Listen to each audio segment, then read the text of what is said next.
Oh, berjumpa kembali bersama saya Wong Ganteng Sak Donyo. Mohon untuk tidak menyebutkan nama dan identitas dalam percakapan ini karena percakapan ini saya naikkan dalam konten YouTube. Bagaimana Mbak ini saya membantunya? Oh iya, maksudnya saya kan baru renew kontrak 1 bulan, masuk kontrak ketiga. Siap.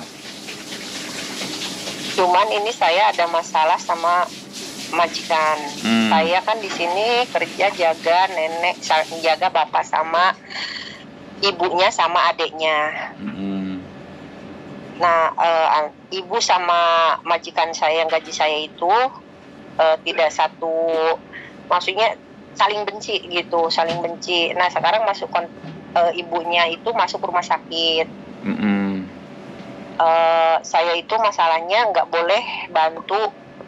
Setiap siang anak-anaknya di sini minta saya nganterin makan ke rumah sakit buat ibunya.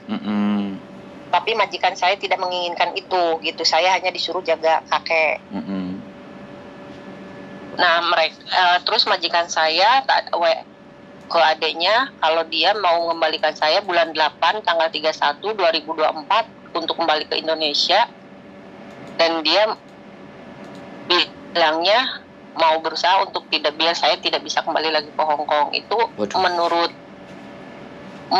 saya tidak punya masalah apa-apa ya. Maksudnya saya hanya di sini kerja, ini masuk kontrak ketiga baru 1 bulan.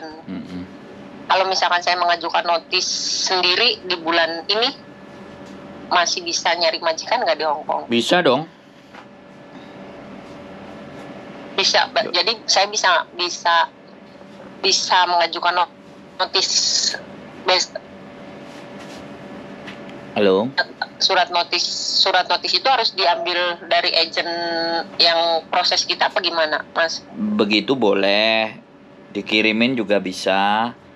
Draftnya bisa kita kirimin, sampean tulis sendiri juga boleh, nggak ada masalah itu. Tinggal di print aja. Kalau besok saya ke kantor sampean, alamatnya di mana ya? Besok saya libur. Oh, boleh ke kos WB. Kos WB Exit C. di MTR Exit C. Exit C. Siap. Buka jam berapa? Sorean. Ya, mungkin agak sorean bisa paling. Jam berapa, bojoku? Jam 4, setengah 5. Jam 4 atau setengah 5, jam 3 masih cukup nggak waktunya? Oh, masih kan saya besok libur. Pokoknya di kontak aja kalau misalnya nanti kita pagi apa siang bisa ya nggak ada masalah. Ya. Ya besok mendingan saya ngobrolin lebih jelasnya, maksudnya detailnya tuh besok saya kesana aja ya. Nggak apa-apa, tapi tapi gini, saya pingin juga jelasin ke sampean supaya sampean itu tidak berpikiran atau ketakutan, kekhawatiran atau apapun. Jadi begini loh, majikan mau ngomong apa aja ke kita itu boleh dan dipersilahkan ya kan. Tetapi penilaian imigrasi itu kan dari rekod sampean sudah berapa lama di Hong Kong, berapa kali finish, itu bisa dipatahkan cuman kata-katanya majikan. Jadi kalau ataupun dia bilang ya diiyain, ya suka-suka kamulah, terserah, gak ada masalah gitu loh. Karena sekali lagi pikiran orang marah ya kan, karena mereka berseteru dan sampean dijadikan apa namanya, sansak atau bahan untuk jadi kambing hitam semuanya itu. Yang penting sampean tetap tenang, sampean tetap asik, walaupun ya harapannya sih bisa menyelesaikan semuanya sampai finish dan semuanya. Kita berharapnya sih seperti itu. Tapi yang tahu situasi, keadaan dan kondisi di sana kan sampean. Yang bisa menentukan juga sampean sendiri. Yang jelas kami hanya mendengar apa yang sampean sampaikan. Tapi kembali lagi di mana bahwa ketika kita mendengarkan, kita memilah apa perasaan yang sampean alami, apa yang sedang sampean pikirkan itu kan tertuang dari kata-kata. Ketika tertuang dari kata-kata kan kita belajar membaca. Dengan sampean berbicara seperti itu kan kita membayangkan situasi dan keadaan yang ada di sana. Karena impossible dan gak mungkin kalau orang gak frustasi, brudrek atau pingin ada orang lain yang diajak ngomong kan gak mungkin juga akan telepon kan, seperti itu tuh Mbak. Iya. Nggak ada masalah, boleh. Tadinya kan saya tuh selalu diam tuh kan selama 4 tahun ini loh Mas. Saya tuh kerjaan bukan, saya tuh nggak pernah banyak omong gitu, maksudnya yang di rumah sini nggak suka kalau saya ngomong apa-apa cerita ke majikan, dan majikan pun minta saya apa-apa divideoin, tapi saya nggak berani karena saya tuh bukan konteks saya tuh nggak mau ikut campur urusan mereka gitu. Kalau misalkan lagi nenek lagi berantem lagi apa sama kakek, karena mereka itu nenek sama kakek itu kan selalu ribut lah tiap hari itu, hampir nggak ribut tiap hari dari bangun sampai tidur lagi tuh. Saya tidak pernah melakukan itu. Misalkan majikan minta videoin, saya nggak pernah mau videoin, biarin aja, maksudnya karena ya itu konteksnya mereka. Saya tidak ingin lebih istilahnya masalahnya semakin rumit gitu. Saya mah yang penting saya kerja. Dan selama 4 tahun ini, selama 4 tahun lebih ini, saya tuh tinggal kerja di sini, mijit 3 orang, Mas. Pagi nenek 2 jam, nanti sore kakeknya, nanti malam anaknya. Saya tuh nggak pernah ngeluh. Saya tuh nggak pernah istilahnya, bayangin 4 tahun loh, 4 tahun lebih saya mijit, dan itu tidak pernah absen kecuali saya libur. Kerja saya tuh, dan kakek kan harus diurus. Saya harus nyuntik insulinnya, harus tes darahnya, harus tahu gula darahnya tiap hari, pagi sore, obatnya ngecap obatnya pagi sore. Semua tuh istilahnya udah berperilaku tuh seperti lebih dari suster gitu loh, mengurus 3 orang yang sakit, karena adanya juga punya istilahnya keterbatasan, maksudnya untuk kayak dia mungkin habis sakit stroke gitu loh. Jadi ya intinya saya tuh ngurus 3 orang sakit, tapi saya tidak pernah menuntut banyak. Sekarang pun rindu kontrak ketiga, saya tidak pernah menanyakan masalah long service, saya tidak pernah menuntut naik gaji, enggak sama sekali saya. Kemajikan pun tidak menuntut apapun. Saya mah tanda tangan aja. Yang penting istilahnya saya mah kerja mau ya semampu saya gitu. Saya tuh tidak mau banyak omong, kalaupun ada masalah di antara mereka kan saya tidak tahu. Itu mah istilahnya urusannya mereka gitu. Saya mah hanya di sini kerja. Tapi sekarang keadaannya seperti ini, saya kan posisinya jadi bingung. Anaknya yang, karena kan di sini saya satu rumah sama nenek sama kakek sama anak adiknya. Jadi nenek masuk ke rumah sakit, kita juga harus tanggung jawab dong. Kemarin nenek masuk ke rumah sakit, nggak mungkin dong orang tua masuk rumah sakit dibiarin sendiri. Karena saya kan di sini kerja. Saya mengantarkan dia ke rumah sakit. Itu namanya tanggung jawab. Saya mengantarkan dia ke rumah sakit. Saya menunggu dia di rumah sakit sampai masuk ruangan, dan nggak ada satu orang pun anaknya datang ke rumah sakit bantu saya. Saya sendiri di rumah sakit sampai nenek masuk ruangan baru anaknya datang. Kadang-kadang nggak mungkin dong. Betul. Kadang-kadang kebaikannya, mohon maaf saya potong, kadang-kadang kebaikan yang kita lakukan itu tidak dilihat sama mereka karena tertutup oleh kebencian atau tertutup oleh persengketaan gitu kan. Nah, di situ yang yang menyebabkan keadaan sampean ini gimana sih keluarga? Kenapa saya jadi kenapa saya ya kan itu kan yang sampean rasakan kan itu kan. Yang sampean rasakan kan begitu tuh. Iya. Mungkin saya tuh mungkin mereka tuh mungkin keberatan ini makan masuk kontrak ketiga, mungkin ada harus dibayar long service apa padahal saya tuh nggak pernah nanya ke majikan ini saya masuk kontrak kemarin aja tanda tangan saya nggak nanya itu loh Mas. Ini gimana kontrak ketiga ada long service, nggak sama sekali, nggak nuntut apa-apa, tanda tangan aja, saya nggak nuntut gaji nggak, walaupun mungkin kok tiba-tiba masalah. Kalau menurut saya nggak apa-apa. Mereka mencari-cari lah. Bertanya juga nggak masalah sih sebenarnya menurut saya, tapi it's okay, fine. Saya ngerti perasaannya Samen. Jadi ya sekali lagi kalau memang seandainya yang ingin saya sampaikan, kalau Samen memang mau memutuskan untuk break, terus apakah Samen mau artinya masih tetap ingin berjuang di Hong Kong kembali lagi, atau ya istirahat dari kesumpekan ini dulu terus nanti mau balik lagi, itu yang harus kita perhitungkan. Jadi sekali lagi ya aku kan tadinya juga aku masih mau bertahan, baru mau pulang gitu. Aku belum pernah pulang loh Mas. Selama mulai datang ke Hong Kong 2018 sampai sekarang ini belum pernah cuti sehari pun gitu. Istilahnya belum pernah pulang Indo, dan memang belum ada rencana gitu. Belum ada rencana pulang Indo. Tadinya tuh ya udah selesainya lah. Misalnya karena ada 1-2 hal masih harus kerja di sini gitu.